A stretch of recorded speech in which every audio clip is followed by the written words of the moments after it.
Hello dear viewers and welcome to the Tube. We got a lot going on and this is how it's going to roll. Israeli mobile shopping app sold for $5 million, a 3D printed car, Seaga brings the sandbox into the 21st century, Samsung, now the Sitcom, our worldwide weekly startup report, the Social Watch and more, but we're starting with some Alibaba. Alibaba is inching closer to having the largest IPO of all time. It's even bigger than first thought. The Chinese e-commerce company, which handles more transactions than Amazon and eBay combined, has attracted investors keen to buy into the country's rapid growth and its evolving internet sector.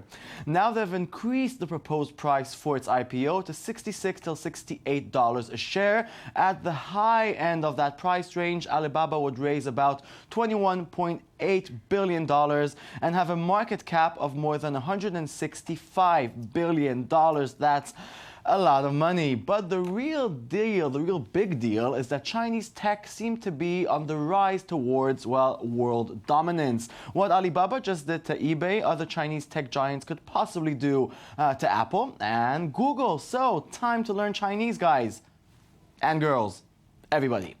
And now for some Israeli tech news. Tel Aviv-based Pounce is a cool mobile shopping app that will find any object you want to buy by taking a photo of it. Whether it's on the street or in a magazine, doesn't matter. Now it's been acquired by visual search company Slice for $5 million in shares, cash, and earn-out incentives.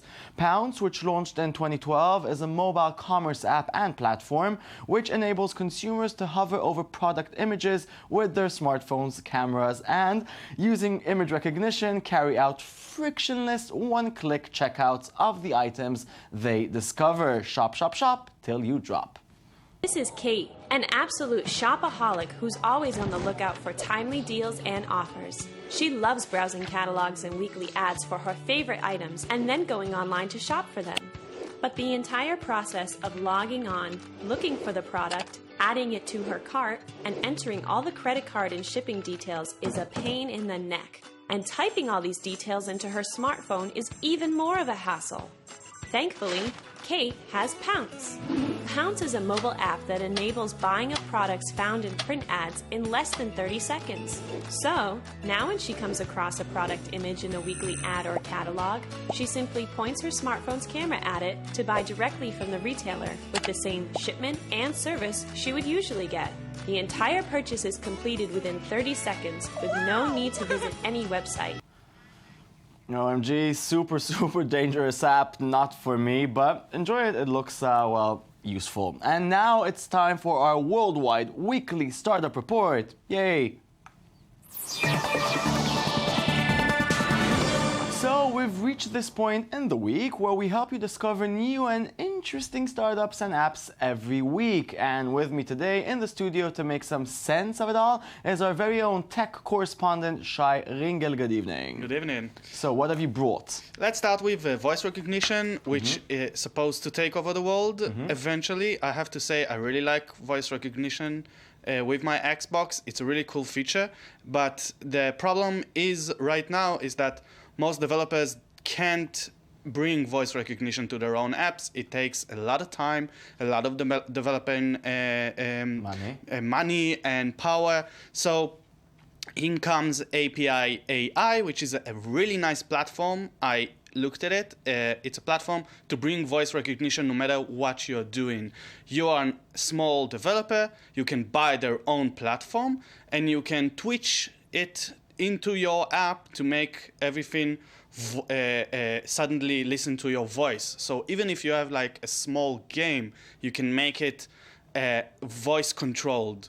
You can do everything you want with just your voice, and the platform itself works. I tried it. It still needs, voice recognition is not perfect yet, but it is a very good start. And if I was Apple, and if Apple is watching us, buy them. They're going to do great things, I think. Okay, well, good luck for them.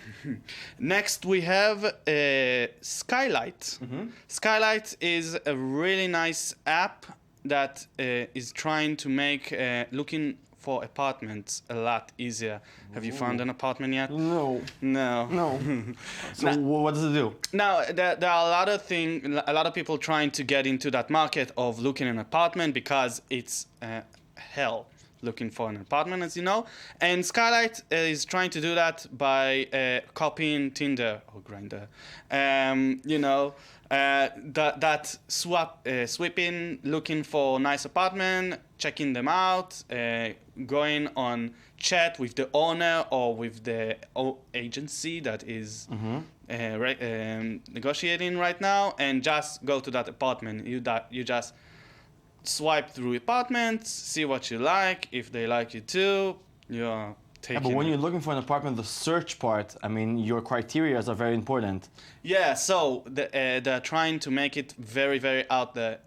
You see the pictures, the pic itself of the apartment is the first thing you see. If you like it, you get into it, you see like that it's way out of your price range? Maybe, but the first thing you see before the price range is how pretty the apartment is? Yeah, it's really like Tinder. Well, maybe what works for sex won't work for real estate. Yeah, probably. But it's a nice idea, and maybe more people should implement the Tinder thing. Because the world needs to be just a tad more superficial. Yeah, and swipe things. To the left, Yeah. What else have you brought? Let's talk about USB. Are you good at... Never on the right side. Never on the right side? Ever. So, someone thought about it, and now there's a really popular Kickstarter page campaign called Bailey Cords, which is the universal USB to just plug it in. You don't have to reverse it and try it like several times. What I really liked about this cord is that they guarantee a lifetime guarantee on the cord itself. They say it won't break. Because the main problem is not what's the technology of the thing? I mean, I'm assuming... But instead of that plastic thing, they're doing the night. It's just better materials, and that's it. It's really, really simple. And no matter what side I put it in, it's the right side. Yeah, that one is a little tricky. But yes, it's supposed to work. Wow, I think about the 2 seconds it takes every time I put a USB. I think it's like a whole year. Yeah, eventually. And now there's the first early bird price. So if you're going right now, search for Bailey cords. If it's the cord you've been looking for, it's on a very low price right now. So go check them out. It's fun. Everybody was waiting for Apple to do it, no? Yeah, everybody was waiting for Apple to do it, but Apple are here to disappoint us all. No. Yeah.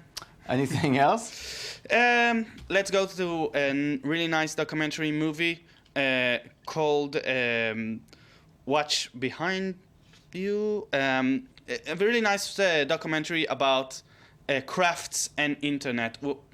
There's an assumption that if you are the internet has killed craft, killed print, killed print design. And there's a new documentary is trying to look at what the internet really did to craftsmanship and to designers and to all those nice things. Let's watch the trailer and we'll talk about it in a sec. There probably was once a time where you had to be in a city to communicate with people, but now I can communicate and collaborate and create with people all over the world from a small town in the country. People aren't stuck doing one specific thing anymore. You don't have to just be an illustrator or just be this or be that. You can work together and do so many different things. There's so many people wanting to do something, but there's not as many platforms, so let's try and make our own. Let's play around a bit more, let's experiment a bit more, let's work together. Twitter's a little bit like shouting into a cupboard or talking to a cupboard, like, no one hears you, no one cares. Looks super cool. We'll put a link on our Tumblr. Yes. We'll put a link. Thank you very much, Shai. Thank you. Let's move on. 3D 3D printing is already an amazing thing, but it's getting even more amazing because now we have the world's first electric car built from 3D printed parts. The Starty, a project by Arizona-based Local Motors, was constructed in a record 44 hours at the International Manufacturing Technology Show in Chicago last week, where visitors could watch the car being printed and assembled live. Local Motors launched the project 18 months ago that aimed to simplify the car design and manufacturing process through direct digital manufacturing. When it put out the call for workable 3D printed car designs, it received more than 200 submissions, ultimately choosing a design by Michele Anoe, who is based in Italy. Check it out.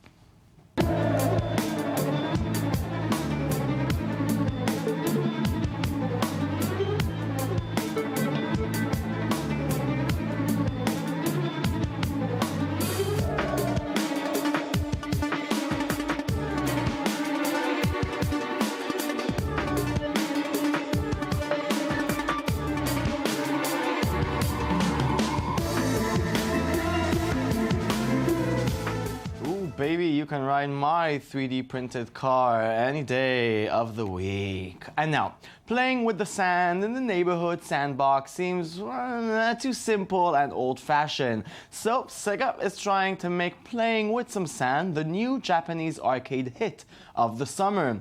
The iconic game developer from Japan is calling it Edel Sunaba, an arcade machine that uses a custom sandbox as the controller. It offers a specially modified sand that can be sculpted without water and doesn't stick to your hands. In other words, video game arcades that pick one of these up won't be left with a small beach on the floor at the end of each day. Using a technology called projection mapping, sensors in the arcade machines detect changes in the sandbox and project a video overlay in response. Sorry, old-fashioned sand, your time is up. And now for some other weird news from Asia. Samsung is working on its own sitcom, yes, that will center on a fictional employee, which will be released via YouTube and social media. The Korean tech giant that now thinks it's Seinfeld or something will write and direct the series, which will be called Best Future. It will portray a young Samsung that people in their 20s and 30s would want to work for. This isn't the only web-based sitcom Samsung has released.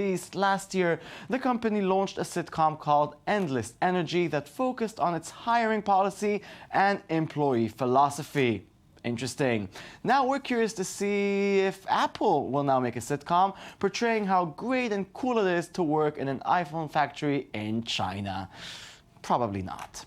And now for our social watch. The most social thing you can do when you see someone is raise their hands in the middle of the street is to give them a high five. So here's one good guy who did just that.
Fun. Okay, video blogger Wheezy Waiter has been working on a surprise for the past 3 months. On his 1,000-posted video, he unveiled the plan to his girlfriend that took a lot of planning. See that video there? Mm-hmm. If you read the first, if you read the first letter of the title of that, the first letter of the title, right there, all the way up, all those first letters. China. See, here's the thing. It's Cookie. Why this is your favorite And now it's video. time for some news about what's happening. WTF. I'm back home, beard lovers. A life hacks that will make your life Why, worse. hello, beard lovers. Oh, hey, beard lovers. You ready to understand beards? Hey, beard lovers. Where are you, Easy Widow? A great hero of mine was lost yesterday, Robin Williams. Are you ready for? Will you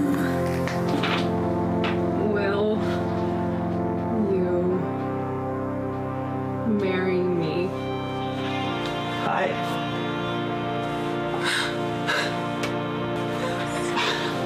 I was gonna say something, but... Will you marry me? I had a whole other thing planned, but now I can't. Yeah, lovely. Some people are in love. Good for them. We're not bitter at all. And that's it. This show is over. Thanks for watching. Log on to our Twitter and our Tumblr. It's TheTube24. We'll be here tomorrow. And always remember, camels have 3 eyelids to protect themselves from blowing sand. Ooh, no, not for camels. Goodbye. See you tomorrow. Bye-bye.